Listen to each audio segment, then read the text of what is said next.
நீ மட்டும் சரியான வீரனா இருந்தா அந்த முகமூடிய கழட்டி மூஞ்சிய காட்டி பாரு.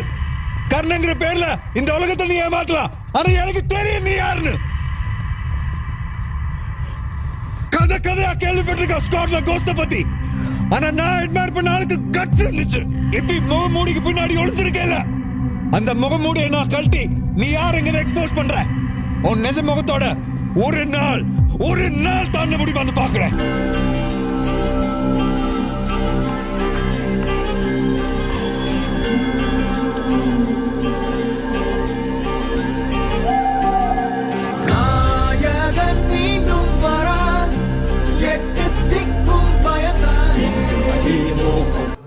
ஆரம்பிக்கலாங்களா?